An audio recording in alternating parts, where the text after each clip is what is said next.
So good day, ma'am. This is the eligibility for review of a parole case.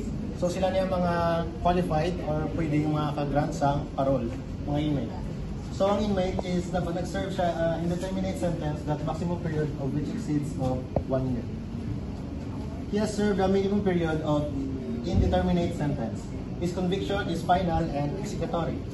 In case he has one or more co-accused who had been convicted, the director warden concerned shall forward their prison records and carpetas jacket at the same time. He has no pending criminal case and he is serving sentence in the National Penitentiary unless the confinement of said inmate is a municipal city, district, or provincial jail is justified. So sila naman yung mga inmate nga disqualified sa parole or hindi sila pwede magdantan sa parole. Those who convicted of offense of death penalty and life imprisonment. Ang nag-commit siyang treason, conspiracy, or proposal to commit treason, rebellion, sedition, and coup d'etat. Convicted sa piracy, and those habitual delinquents, those who within a period of 10 years from the date of release from prison, or last convicted of the crimes of serious or less serious physical injuries. Those who escaped from confinement or evaded sentence. Those who having been granted conditional pardon by the President of the Philippines. Those whose maximum term of imprisonment does not exceed 1 year. Those convicted of offense punished with reclusion perpetua or whose sentence were reduced to reclusion perpetua by reason of Republic Act number 1946. Those convicted for violation of the laws and terrorism, plunder, and transnational crimes. Good day, Mace. I'm Ian Pares. This is my topic. Extraordinary circumstances for the board to consider before it shall recommend to the President the grant of executive clemency. The board shall recommend to the President the grant of executive clemency when any of the following extraordinary circumstances are present. First is the trial court or appellate court in its decision recommended the grant of executive clemency for the inmate. Second is under the particular circumstances of the case, the penalty imposed is too harsh compared to the crime committed. Third is evidence which the court failed to consider before conviction which would have justified an acquittal of the accused. Fourth is inmates who were over 15 years but under 18 years of age at the time of the commission of the offense. Inmates who are 70 years old and above, whose continued imprisonment is inimical to their health as recommended by physicians of the Bureau of Corrections Hospital and certified under oath by a physician designated by the Department of Health. Inmates who suffer from serious continuous or life-threatening illness, disease, or with severe physical disability such as those who are totally blind, paralyzed, paralytic, etc. Aided inmates where diplomatic consideration and amity among nations facilitate review and such other similar or analogous circumstances whenever the interest of justice will be served thereby. Section 3 as amended guidelines for recommending executive clemency. Procedure: transmittal of carpeta and prison records. The director or warden concerned shall send a prison records and carpeta to the board at least 1 month prior to the date when its case shall be eligible for review. Number 2 is publication of names of prisoners being considered for parole. The board shall cause the publications in newspaper of general circulations the names of prisoners convicted on heinous crimes or those sentenced to reclusion perpetua or life imprisonment, and whose sentence has been commuted to an indeterminate prison term and may be considered for release on parole. Notice to offended party. In addition to the publications in the newspaper of national circulations, the offended party or his immediate relatives, in the event that the offended party is given a period for 30 years from notice which to communicate their comment the board regarding to the contemplated grant of parole to the prisoner. Deferment of parole means safety compromise. If, based on the report, one pre-parole investigation is conducted on the prisoner, there is clear and convincing evidence that his release on parole will endanger his own life or those of his relatives or the life, safety, and well-being of the victim, his relative, his witness, and community. The release of prisoner shall be deferred under the danger cease.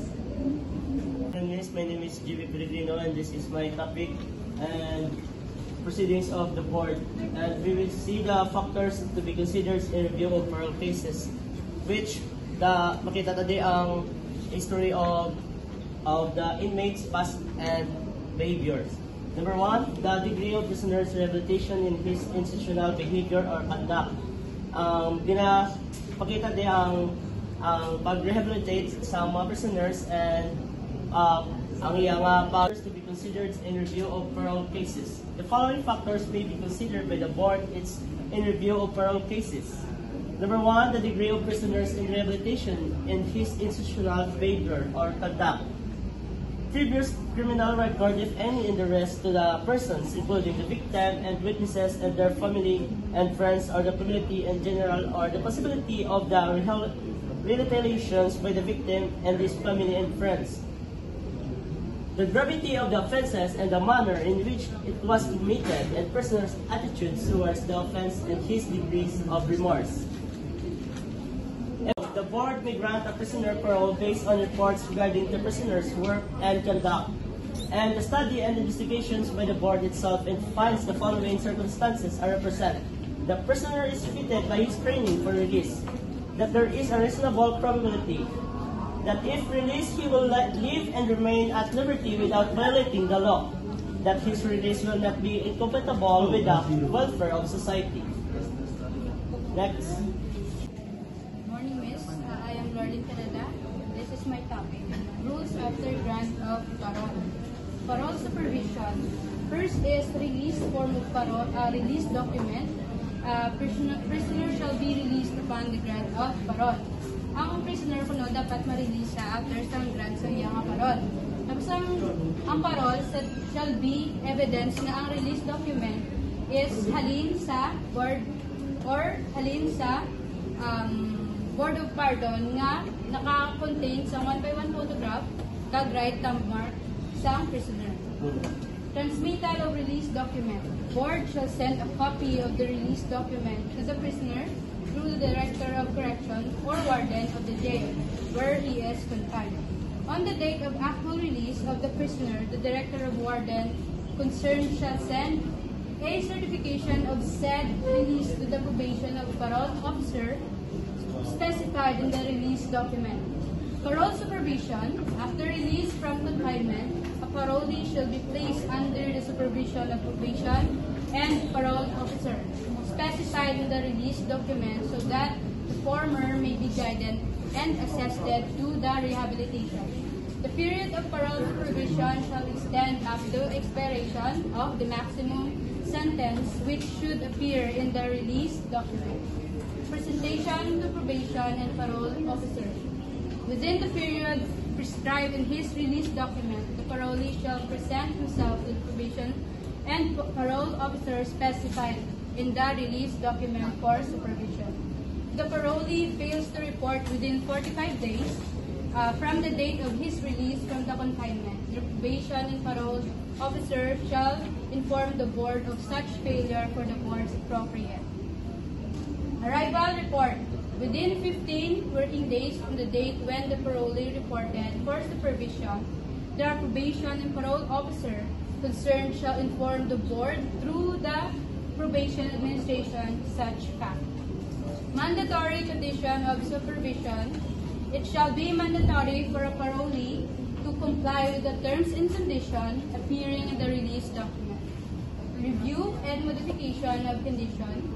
The board may motu proprio or upon recommended of the probation and parole officer revise of modified terms and conditions appearing in the release document.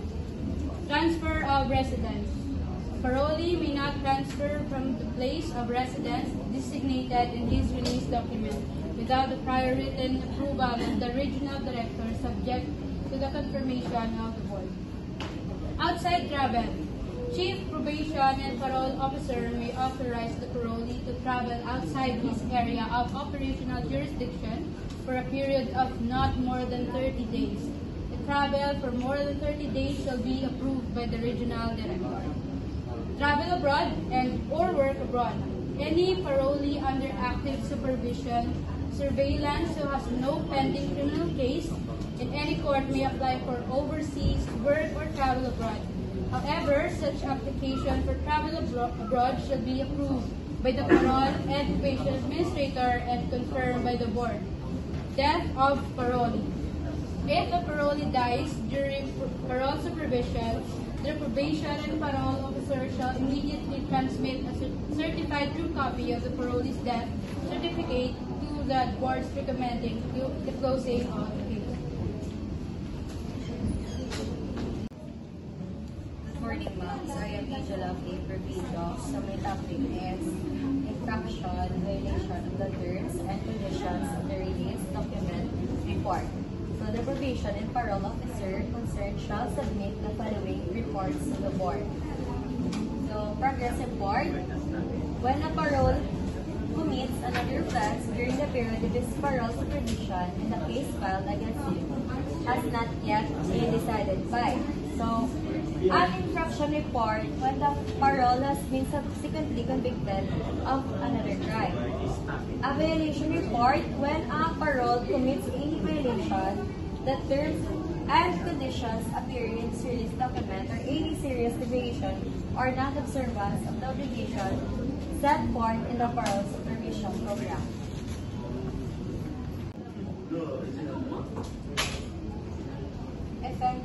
Effect of commitment of parole. The parole who is committed to prison by the board shall be made to serve the remaining unexpired portion of the maximum sentence for which he was originally committed to prison.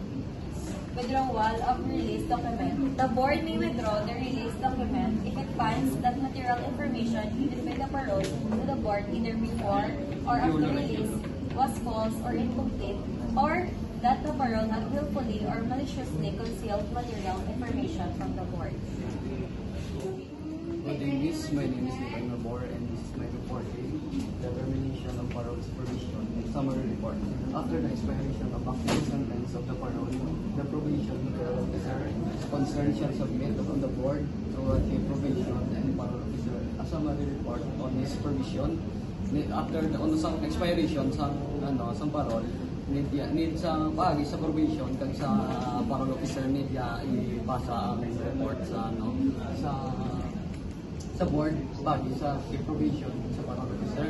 And the second of my reporting is the certificate of final release and discharge. Upon receipt of summary report, the board shall, upon the recommendation of the chief to the probation and the parole officer, that the parolee has substantially complied with the condition of his release document issued to the parolee a certificate of final release and discharge. Amo naman din puno ya ang pagi sa probation niya po sa parole officer, sila na ang in charge sa sa pag-release kapag discharge sa isa ka parolee kung matag na certificate hanggang katatlo effect on the certificate on final release and discharge upon the assurance of certificate of final release and discharge. The parolee shall be finally released and discharged from the condition appearing in his release document. However, the accessory penalties of the law which have not been expressly limited and there shall subsist. To say mo Japon sa ikaduwa ang ilang bala, ang final release naman galing ang discharge kag pagi mo Japon sa provision ng parolee nga makabaton sa final release ng certification.